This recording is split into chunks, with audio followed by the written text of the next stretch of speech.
Il nous dit que nous sommes régénérés par la puissance, par la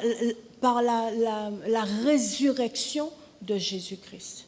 Si Jésus n'était pas mort, s'il n'était pas mort et que l'esprit de résurrection, donc l'esprit Dieu, n'était pas allé le toucher, il ne serait pas ressuscité.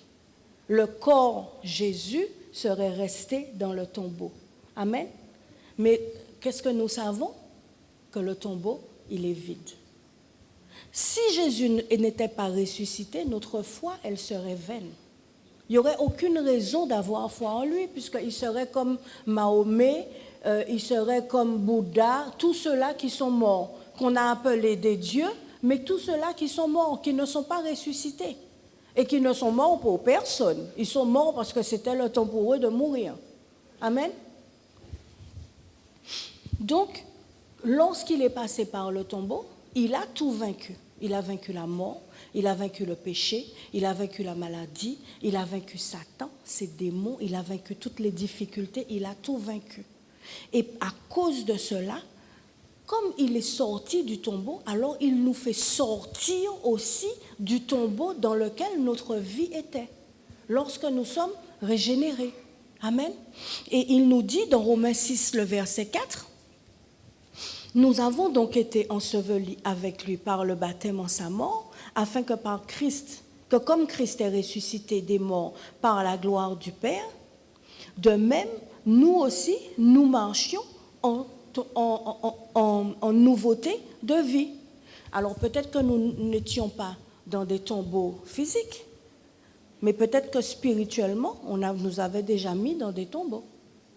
Peut-être qu'il y a des choses qui avaient été faites par nos ancêtres ou par je ne sais pas qui, et nous étions spirituellement dans des tombeaux.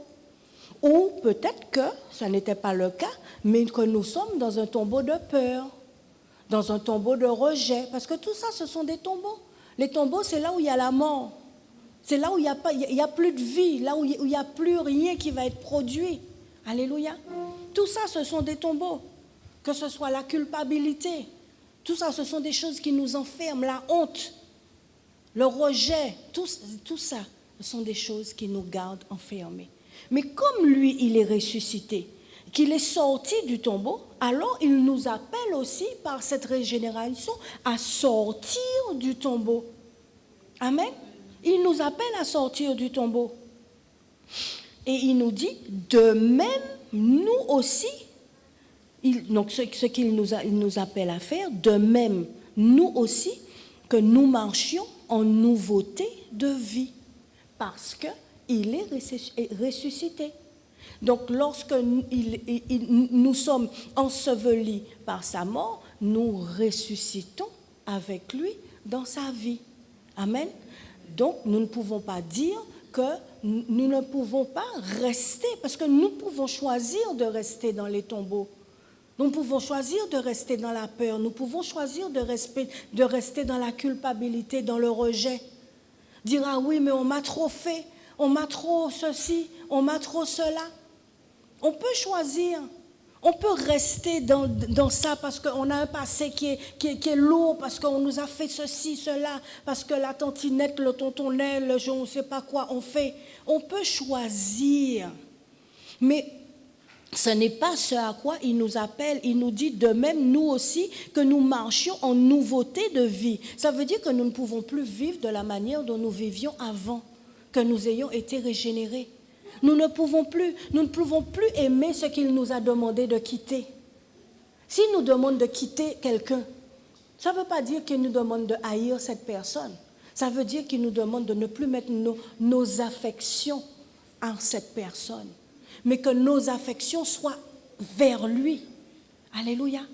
Parce que ça arrive qu'il nous dit quitte cette personne. Parce que cette personne n'est pas bonne pour toi. Elle t'emmène à faire des choses qui ne sont pas justes. Alléluia. Lorsque nous marchons en nouveauté de vie, on ne peut pas faire la paix avec le péché. On ne peut pas faire la paix avec le péché. Non. Au contraire, on doit le dénoncer. Faire la paix avec le péché, c'est savoir qu'on est en train de pécher et puis se dire, bon, c'est pas grave, comme personne ne voit, personne ne sait, c'est mon petit péché mignon. Je fais ça le soir tard, personne ne sait. Vous voyez ce péché-là, ces péchés-là. Ou bien le péché qui est dans ton cœur, puisque c'est le cœur qui est mauvais. Donc ce que tu as contre un tel ou une telle dans ton cœur, personne ne voit, personne ne sait. Mais tu fais la paix avec ce péché-là, puisque personne ne sait. Alléluia. Mais non, nous devons refuser ça. Jésus est mort pour que nous soyons délivrés de ça. Alléluia. Donc nous ne pouvons plus l'accepter, nous devons renoncer. Et c'est pour ça qu'il nous appelle à renoncer par la suite. Amen. Même lorsque nous faisons notre confession de foi, il nous appelle à renoncer à nos péchés. Parce qu'il a pris sur lui ses péchés, sur le bois de la croix. Alléluia. Ce n'est pas pour rien qu'il a été crucifié. C'est pour que chacun de ses péchés, chacune de ses condamnations soit clouée à la croix. C'est ce que nous dit Colossiens. Que toutes les condamnations, il les a clouées à la croix. Tout acte qui nous condamnait a été cloué à la croix. Alléluia. Donc nous ne pouvons pas être en ménage avec ces choses-là. Nous devons les refuser. Nous ne devons pas accepter ça. Alléluia. Ni même nous laisser définir par notre passé. Non, c'est comme ça que je suis. C'est ma nature. Alors que cette nature-là, c'était ce que tu étais avant Christ, avant d'être régénéré. Donc, il n'est pas question de dire encore, ah oui, mais dans ma famille, c'est comme ça qu'on est. Ou c'est comme ça que je suis, c'est mon caractère. Non, non, on n'a plus le droit de dire ces choses-là parce que nous sommes régénérés. Alléluia. En tout cas, si nous le sommes. Si nous le sommes. Alléluia. La vie de Christ en nous, cette régénération que l'Esprit fait en nous, et lorsqu'il vient habiter en nous, c'est comme ça que l'apôtre Paul dit, ça n'est plus moi qui vis, c'est Christ qui vit en moi. Lorsqu'il habite en nous, il demeure en nous véritablement. D'ailleurs, il dit que si vous m'aimez, obéissez à mes paroles, et mes paroles vont demeurer en vous, moi je vais demeurer en vous.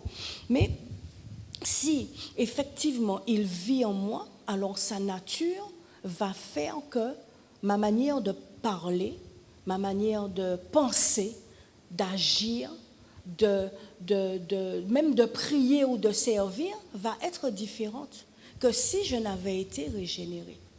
Alléluia. Ça va être totalement différent. Amen. Donc, que ce soit la peur, que ce soit la honte, que ce soit toutes ces choses-là, ce sont des choses qui ne doivent plus me gouverner. Ce sont des choses qui n'ont plus le droit, que je n'ai plus le droit de laisser me gouverner. Parce que comme je disais tout à l'heure, c'est un choix. C'est nous qui faisons le choix de laisser la colère nous gouverner. La Bible nous dit que sa paix nous gouverne. Donc ce n'est pas la colère qui doit nous gouverner. Lorsque la colère nous gouverne, c'est que nous laissons nos émotions prendre le dessus. Non, ça n'est pas possible. C'est sa paix qui doit nous gouverner. Et c'est pareil pour tout ce que nous avons pu vivre dans le passé, tout ce que nous avons pu subir. Nous n'avons plus le droit de laisser ces choses-là nous gouverner. Alléluia. Au contraire, parce que nous savons que celui qui est en nous est celui qui est ressuscité. Et c'est celui qui a eu la victoire sur toutes choses. Donc ça doit nous amener à nous aussi vivre la victoire en toutes choses. Alléluia. En toutes choses. Ça ne veut pas dire que nous n'avons pas le droit d'avoir peur, qu'une peur n'arrive. Mais tout de suite, nous devons être en mesure de dominer sur cette peur. De dominer sur cette peur. De dominer sur la confusion qui peut venir. On ne sait pas quoi faire. Non. L'esprit que nous avons, c'est un esprit de maîtrise. Un esprit en anglais, on dit sound mind. Un esprit sain, S-A-I-N. Pas S-A-I-N-T. Un esprit qui est sain, dans toute sa sanité d'esprit. Alléluia. C'est cet esprit-là. C'est le verset de Timothée qui dit que ce n'est pas un esprit de peur que nous avons, c'est un esprit de force, de sagesse et d'amour. Amen. Là où il dit un esprit de force, c'est... Non, là où on dit sagesse, c'est un esprit de maîtrise de soi. Donc la maîtrise de soi qui va nous faire dominer sur toutes les choses qui veulent nous déstabiliser. Alléluia. Qui n'a pas connu de problème financier? Je crois qu'aucun de nous ne peut le dire. Moi, la première. Qui n'a pas connu de problème de maladie?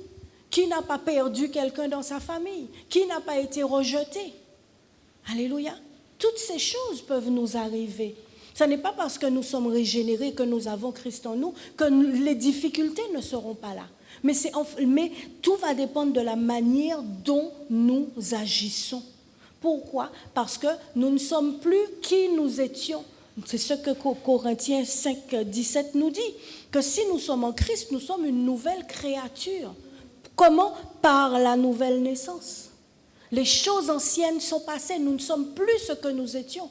Nous sommes une nouvelle personne, donc nous ne sommes plus obligés de suivre ce que notre âme nous dit. Nous ne sommes plus obligés de suivre ce que le monde nous dit. Alléluia.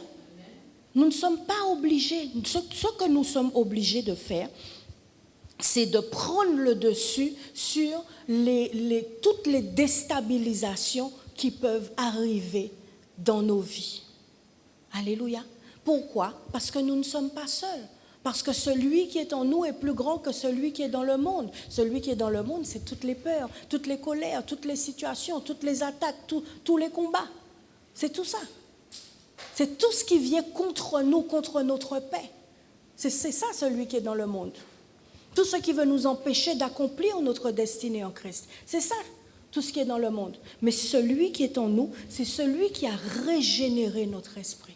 Et l'esprit régénéré est celui qui nous fait marcher comme Christ. Alléluia. Qui forme en nous la nature de Christ. Puisque c'est l'esprit de Christ. Amen. C'est l'esprit de Christ. Donc, il forme cette nature en nous pour nous amener à ce que nous arrivions à la stature parfaite de Christ. Peut-être que nous n'allons jamais y arriver avant la fin de notre vie.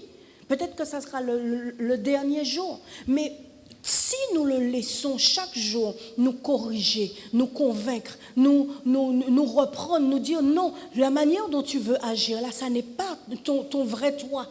Ça n'est pas ta véritable nature. Agis selon qui tu es véritablement. Alléluia. À ce moment-là, la nature de Christ est formée en nous.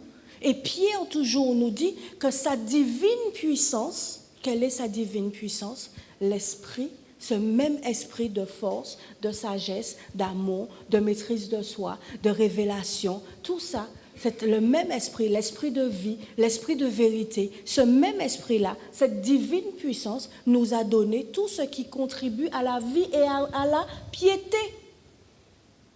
Donc, ça doit nous amener à vivre véritablement cette nature de Christ.